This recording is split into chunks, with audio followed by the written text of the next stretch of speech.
Dạ em chào thầy. Chào. Thầy ơi em xin lỗi thầy là hôm nay em đến hơi trễ. Trời, thầy đợi nãy giờ ha. Dạ tại vì tối hôm qua em bận luyện phim Hàn Quốc đó thầy. Mà quá là hay, bộ phim rất là hay luôn, cho nên là em coi đến 2 giờ sáng luôn. Sáng nay là hơi đi trễ một chút xíu. Nhưng mà có điều thầy ơi, trong cái bộ phim ngày hôm qua em coi á, thì ngoài cái tình tiết và nam diễn viên quá đẹp thì em ấn tượng nhất là những cái món ăn của Hàn Quốc. Vậy mà em thấy trong đó có cái món gà cay á, mỗi lần mà cái người diễn viên chính ăn xong rồi trời ơi, xuất xa giữa cái lạnh của thời tiết Hàn Quốc, cái tự nhiên mình đêm coi mình thấy đói bụng, mình muốn có ngay một cái miếng gà cay thì hay biết mấy. Dạ thầy ơi, em có gợi ý rồi đó thầy. Sao trùng hợp ha, hôm nay thầy cũng tính nấu một món gà ha. Dạ, nhưng mà mình làm luôn gà Hàn Quốc đi được không thầy? Thì chắc giống thôi, chứ giờ thầy đâu có coi phim đó đâu biết. Dạ, nói chung là gần giống là cũng được rồi. Ở tại Việt Nam mà được hướng dẫn cách làm gà cay Hàn Quốc và được thưởng thức ngay trong phim trường thì thật sự đối với Hoài Hương là cầu được ước thấy. Và xin được mến chào quý vị khán giả của chương trình Thư viện Thầy Y. Hoài Hương đã có mặt và đầu bếp chính của chúng ta thầy Quốc Y, hiệu trưởng của trường dạy nghề ẩm thực Nestbay.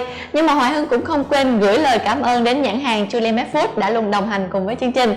Còn bây giờ thì Hoài Hương rất là nôn nóng muốn biết là những nguyên liệu và gia vị của món này bao gồm những gì. Thầy Y có thể bật mí cho Hoài Hương được không ạ? Thì món ăn thì mình cũng nên trao chuốt ha. Dạ. Ví dụ như hôm nay thì dùng cánh gà thì lấy cái phần giữa của cánh gà. Dạ rồi. Lúc này thì mình làm nó ngon hơn. Dạ rồi. Nhìn nó cũng đẹp. Dạ rồi. Rồi thầy sẽ nó cũng đơn giản ha. Gia vị gồm có muối, đường cát, bột canh Solimax, hương liệu gồm có bột tỏi, bột ớt Hàn Quốc. Ngoài ra chúng ta còn dùng tôm khô, bột năng, bột chiên giòn. Chúng ta dùng tương ớt Solimax, tương cà Solimax. Dạ, như vậy là món ăn này khá là đơn giản, mình chỉ có một nguyên liệu chính là gà thôi. Chỉ có một vài cái gia vị đặc biệt là để chuẩn bị cho đặc trưng Hàn Quốc luôn đúng không? Đúng rồi, thì duy nhất là có cái bột ớt Hàn Quốc thôi. Dạ. Còn lại là mấy cái gia vị của mình cũng gần gũi mình thôi. Dạ rồi, vậy thì bây giờ bước đầu tiên là mình sẽ làm gì trước? Dạ, thầy sẽ ủ gà ha, anh đưa thầy gà ha. Dạ rồi. Ủ gà hả thầy? Ủ ha. Dạ. Thì mình chuẩn bị cái nồi nước ha, nồi nước. Đó, thì mình cho khoảng lít thôi ha, lít thì hôm nay thầy xài khoảng cái 10 cái cánh gà. Dạ. Thì trước khi ủ thì cho thầy để thầy cho miếng muối ha. Muối trước ạ. 1 lít mình cho khoảng 30 g muối đi ha, 30 g muối. Và khoảng 10 g đường ha, đường. Dạ. Dạ. Là mình cho gà vô ha. Dạ. Cũng không cần nước sôi ha. Cho từ nước nguội được. Thì cánh gà nó cũng mau chín. Thầy muốn là mình ủ á để cho nó thấm, thứ hai là nó mềm á. Lúc mình chiên mình xóc cái sốt cây lên á thì nó. Dạ. Ủ với luộc thì khác nhau như thế nào thầy? Ủ tức là mình lửa nhỏ thôi và thầy có thời gian ngâm á, ngâm trong nước nóng thời gian ngâm nó phải bằng với thời gian mình đun sôi. Dạ rồi. Thì nó sôi lên khoảng 5 phút ha, rồi thầy tắt ngâm khoảng 50 phút nữa ha, rồi sau đó là. Dạ. Rồi bây giờ thầy làm cái sốt ha, sốt trong thời gian mình chờ ủ gà ha. Thì trước hết là em cho thầy tương ớt với tương cà đi ha. Tương ớt. Tương ớt cho 15 g đi ha, 15. Rồi 20 g tương cà ha. 5 g bột canh đi ha, 5 g bột canh. 2 g bột ớt đi. Rồi cái này mình khuấy đều ha, giúp thầy sẽ thắng tí dầu tỏi ha, dầu tỏi. Mình lấy một dầu tỏi mình thắng luôn. Để sẵn chút mình xóc gà ha, mình có cái xóc qua dầu ha. Dạ. Rồi trong thời gian chờ thì muốn xay cái tôm khô ha. Dạ. Mình dùng khoảng 20 g thôi ha, 20 g. Thì cái bột tôm khô này chút rồi thầy xóc cái trong cái gà nó sẽ ngon hơn ha. Dạ.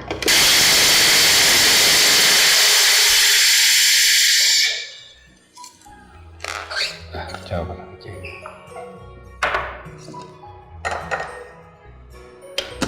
Rồi mình ủ gà nó sôi nó 5 phút ha, mình tắt lửa. Rồi mình ủ thêm 10 phút nữa ha, tức là mình tắt để ngâm 10 phút. Dạ vậy là mình đã ủ được 10 phút rồi thầy. Rồi ha, ủ là để cho nó thấm với lại nó mềm cái gà. Xong rồi vớt ra ha, vớt ra.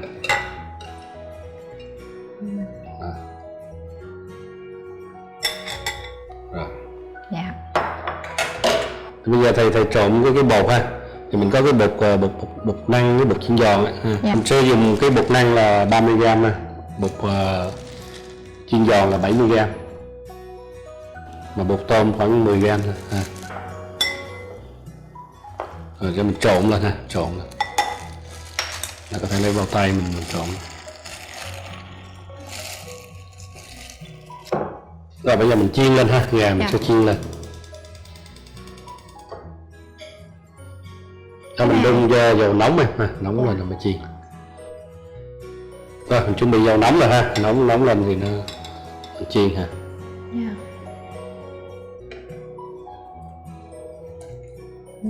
Mình sẽ chiên trong khoảng bao lâu ạ? Khoảng 3 đến 5 phút ha, khoảng đó ha. Dạ. Để cho nó khi nào mình thấy vàng ha, nó thơm lên thì mình được. Gà mình cũng đã luộc sơ cho nên là cũng đã chín bên đúng trong rồi. Chín rồi. Dạ. Chiên cho nó vàng ra. Dạ.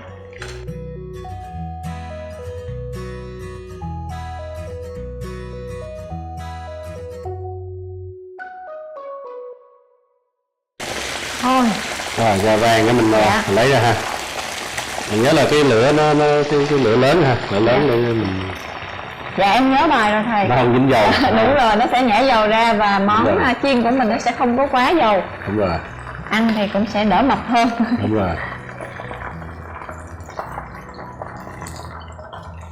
Bây giờ thầy sẽ chuẩn bị xóc cái sốt ớt rồi ha. Dạ. Rồi mình cho ráo dầu mình. Rồi xong mình chiên xong ha, mình mới rắc cái bột tỏi ha, vào tỏi lên. Bột tỏi. Đây mới là cái công đoạn thú vị nhất của món này. Đang nóng á mình rắc bột tỏi lên. Dạ. Rồi tí bột tôm ha, tôm. Dạ.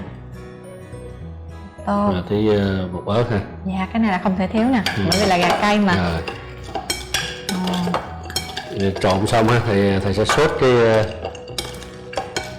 sốt ớt ha, mà sốt ớt thì mình nên cho nó nóng lên ha, nóng lên thì thầy cho miếng dầu đi cho nó cho miếng dầu đi.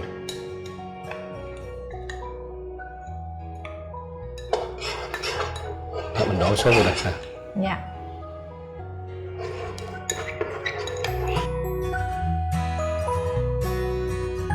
Sốt ớt cho mình cho nó sôi nhẹ thôi ha, nó thơm lên ha. Nó phải xóc qua ha. Dạ. Mình trộn lên. Mình cái hơi cay bắt đầu xông lên mũi rồi thầy. Tắt lửa đi ha, tắt lửa đi. Cho nó thấm vào ha. Dạ. Rồi mình cho đổ ra cái đĩa này ha.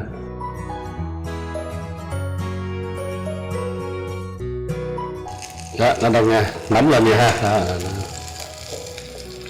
dạ, mình cho lên ha, cho lên đĩa mình.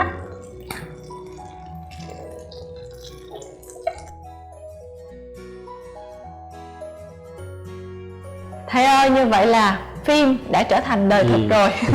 Em đã có ngay món gà cay Hàn Quốc đúng điệu luôn. Bây giờ thì em rất là nôn nóng muốn thưởng thức thử món này ạ. Rồi ha, đó mình bày trí ra rồi cái tương ớt, tương cà cho nó mát nữa ha. Rồi em mời thầy ạ. Rồi. Rồi em thử ngay một miếng gà cay Hàn Quốc. Còn đang nóng, đang giòn. Đúng rồi, đang nóng mình đang. Dạ rồi. Em mời thầy. Rồi em chấm trước. Dạ. Nếu ăn cay được thì món này rất ngon ha.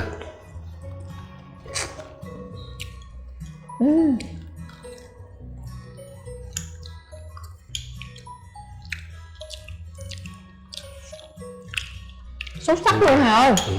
Em nghĩ á, em đã biết tại sao mà ở Hàn Quốc họ thích món này. Là tại vì khi mà thời tiết đang lạnh nè, ăn một miếng gà sốt cay á, thứ nhất là nó nóng, giòn, cảm giác rất là ấm áp. Và cái vị cay cũng làm cho mình cảm thấy bớt lạnh hơn nữa.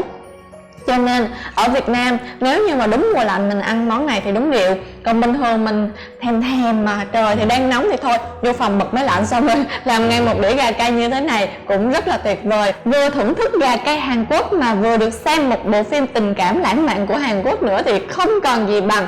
Xin được cảm ơn thầy Quốc Y rất là nhiều. Em tin là sau số phát sóng lần này thầy sẽ có nhiều fan hơn.